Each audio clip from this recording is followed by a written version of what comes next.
Hey guys, so in today's video we're going to be going over the Defenders of Justice Super Battle Road stage. Now this one is pretty easy if you have summoned for the heroes units of the last year in 2023 with like Limit Breaker, Super Saiyan 4, Vegito, and whatnot. But if you do find yourself without that, don't worry, there is a setup without that, and I will put that, that timestamp on the screen now. If you want to skip to a non-heroes build, because I decided to do this twice, based on the premise that the heroes build was laughably easy, I decided just to go with a setup that just made Limit Breaker Super Saiyan 4 Vegito look his best, and we just kind of built through him, right? He just did all the damage, and this ended up being like an under 4-minute no-item run. Not that a no-item run in Super Battle Road is even remotely a flex at this point, but sometimes these are the kind of categories where things do get a little bit tricky for the no-item run if you don't have like an optimal setup, and you guys will see that in the run that I'm using, that I am just spamming items because I wanted to go out of my way and make sure that I did not use the absolute best units on the category to give you a kind of a general idea of how this is going to look by the time that you're done, right? So with this team, you guys can see we have all of the Limit Breaker Super Saiyan 4s on one team, as well as Super Saiyan 4 Vegito, and then we also have STR Super Saiyan 3 Goku. I think it's Super Saiyan 3 Xeno Goku. He just has guard and a little bit of damage reduction. He's super nice. Super Saiyan 4 Vegito is also going to be doing a ton of damage, and I don't even know if we get the rotation setup that we even need to the point where we have that like crazy turn where Limit Breaker Super Saiyan 4 Vegito is with the regular Super Saiyan 4 Vegito, right? So I don't remember if we get that turn or not in this video, so I will be honest, the second run that you see is not my first attempt at it because that one was a little bit tricky. But what I'll do while I'm talking is kind of I'll pull up the Defenders of Justice category just so we can discuss the little things that would make this one a little bit easier for you. So if we go to Defenders of Justice, you guys can't see this right now, it's not on the screen, but what you guys are watching is the gameplay, obviously. Let me find this category for us here. Where are you at? Where are you at? Defenders of Justice, not a great team, huh? Not a great team. This is one of these categories where you just ask, why does it exist, right? But obviously, the leader, you're going to be using STR Videl. She is cracked out of her mind. And by that, I mean she's not really cracked anymore. When she came out, she was. But a potential option that you guys could use if you have him is the World Tournament High School Gohan. I do like that unit still in Super Battle Road, especially with items around. He has his niche. If you have him, I think the free-to-play Great Saiyaman 1 and 2 are a phenomenal option because of the utility that they bring, as well as the support. You have Physical Android 17, who got his EZA. I am a fan of that unit as well. Then also, if you have him Tech Gohan that transforms into Ultimate Gohan, if you're someone that's been doing Super Battle Road and whatnot at this point, I would say you're more of in the late stages of the game, and he's been in enough banners to the point where you've had the time investment, and you've probably pulled him at least once. Then another absolutely phenomenal option, but unfortunately for me, it didn't really work out the way I wanted it to, because I still don't have Gamma 2. Gamma 1 and Gamma 2 are obviously going to be a crazy rotation, so you guys are going to want to make sure to run them. If you have both of the Gammas, run them on Videl's leader skill, put them as a rotation, put Videl with like Tech Ultimate Gohan, and that's essentially just like a free win, right? I promise that it's not going to be hard for you whatsoever, but unfortunately in my case, I do not have Gamma 2.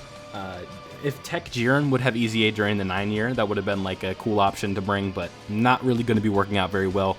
You could say that the Universe 11 team would be one that you could run, but again, it's going to be tough. Like, Jiren is not what he was, unfortunately, at this point, but maybe you could try it. It could work, but something that you could also do is if you have limited Heroes units, you could potentially bring them and like set up a rotation with them, but keep in mind that the Heroes units are very, like, they encourage you heavily to run them alongside other Heroes units. So it's like if you don't have a full Heroes team, you're not going to be seeing them at the maximum efficiency like you guys are in this specific setup that I'm doing, where it is working out pretty well. I wouldn't say this is like the craziest run I've ever done, but we do get it done in a pretty efficient amount of time, right? Like you can see here, Limit Breaker Super Saiyan 4 Vegito literally just one turn the Harudegarn phase, so if you have them, use them. That's the best advice I can give. But now you're going to be seeing the run from the non-Vegito portion, where it is a little bit more RNG based and getting lucky with supers and whatnot, but it's nowhere near the point where it's like impossible to beat, right? And like I said, it was not my first try, so this did take a couple of deaths, but the Defenders of Justice team, I just have no idea. So what you can do, you guys can kind of see just by looking. I know it is quick. I probably should have slowed that part down a little bit, but we have Android 17, we have the Tech Ultimate Gohan, we have both of the Videls, we have STR Gamma 1, and we have the Great Saiyaman 1 and 2 Friend Summon LR. I'm putting this at 2x speed because this ended up being like a 10-minute run, and I didn't want to waste your guys' time for like 15 to 20 minutes over a Super Battle Road stage. I don't really cover these as much as I used to anymore, but I figured because it's a global guide, I'll at least put it out, and I just happened to be awake at the time, and I'm like, you know what, let's just do a global Super Battle Road video. It's been a while since I've done one of those, and I feel like it might be a little bit nostalgic. I probably won't do that well, but just putting out another video, we'll make sure we continue getting uploads out every day. That's been the goal this year. We haven't been done very well so far, but since about the Annie started, I've been trying to get some form of content out every single day, doing a short, doing a stream, doing a video, something like that. So you guys know how it goes. But the Demon King Piccolo, or this phase of it is kind of annoying, where Demon King Piccolo can hit pretty hard. And then something else that ends up being a little bit complicated is the fact that AGL Bobbity exists in the second phase, and we also have a lot of physicals, so STR units or enemies can also be a little bit problematic. Thankfully, we have a few units to mask up some of the defensive flaws that we have. Example, like Physical 17's Easy A is giving a ton of defensive support, which is very helpful. And we also have Tech Ultimate Gohan with his guard, we have Gamma 1 with his guard, and all that fun stuff, so it does help out a decent bit, but all in all, it does take a decent bit to get through this, right? So High School Gohan is also here for his utility and his damage reduction. He's going to be providing a stun on his super attack if he gets lucky and procs it. I think at one point, I think it's right here on this turn, Videl ends up selling pretty hard and taking a lot of damage, right? So it's like, you guys will see it. I think it's right here. So like she takes like 111k, I think, from the super, 115.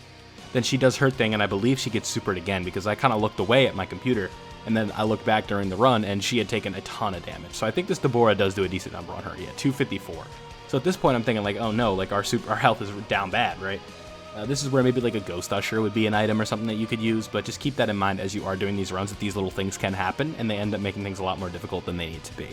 So that is kind of what happens here, but one thing that is nice to note is we do have, again, I have no problem with using items in Super Battle Road, especially if it's like, we already got the no item run, so now we're using an inferior team, then who cares, right? Use items. They're there for a reason.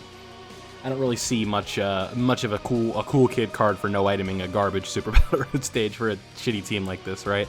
It's like, whatever. But I keep saying Super 17, Legends Brain Rot, but MVP 17, the value that he's bringing to the table is the fact that he has the defensive support, right? So he's giving a ton of defensive support. Then he also has damage reduction when you reach a certain HP threshold. So as you can see, we reached that HP threshold, and he had additional damage reduction. So it's like I could have thrown him in slot 1 and he would have been fine, but I just wanted to kind of keep things the way they were going because they were going pretty well, right? The only real damage we were taking is from super attacks, not really misplays, just things that are going to happen when you're fighting 5 enemies. Eventually, one of them is going to get a super off, and there's the inevitable odds that one of them is going to be type disadvantage, and that's just how these things go in Dokkan. So it is a bit of a pain in the butt, but we do end up getting it done. Just wanted to give both forms of the run because I felt that that was the most fair way to do things, because I know not everybody summoned on heroes, so I don't want to deprive you of the content where it's like, you can't do this if you don't have heroes, because that is definitely not the case. Super Battle Road is long past its day of being the benchmark for difficult content, right? It still can be hard, and when the team is bad, it can be tricky, but in this case, no, not at all. This was a very chill run, especially the first run. You guys saw it was an absolute joke. We got through it like it was nothing, and we can kind of trek on. So that is that for this stage. The Harudegarn phase being one enemy is also where you can really manipulate the boss, and like, one thing to remember about Super Battle Road, especially when it's a one enemy fight, it's super easy to keep them stun locked, keep them seal locked. So it's like any phase that you can use, like enemies units that stun the enemy, you just keep them on rotation, and then you just cheese them, right? You just don't let them ever attack, and you just keep spamming stuns. And not a lot of units stun these days that are super good, but some of them do. Unfortunately, not on this team, this specific setup. The big utility comes from Great Saiyaman 1 and 2. They provide a seal, and then High School Gohan also does provide a stun. So that is the utility that we have on this team, but ultimately we don't end up really needing it, just because I think we just end up, this turn we just do a ton of damage, especially with that type advantage that Great Saiyaman 1 and 2 have. This is with no links. They're doing like okay damage, and it ends up working out pretty well. So with all that being said, this has been the Defenders of Justice Super Battle Road guide. I hope that everybody was able to find and beat the stage relatively easily with this guide here with these team builds. I think that all in all, especially if you have the Heroes team, it's going to be extremely easy for you, but I understand that not everybody has them. So this is how you do it with the Heroes build and without it. So If you did enjoy today's video, don't forget to leave a like, subscribe if you are new, and turn on notifications so you don't miss out on any of my Dokkan content. Thank you guys for watching. Don't forget to subscribe, like I said, and I'll see you all in the next one.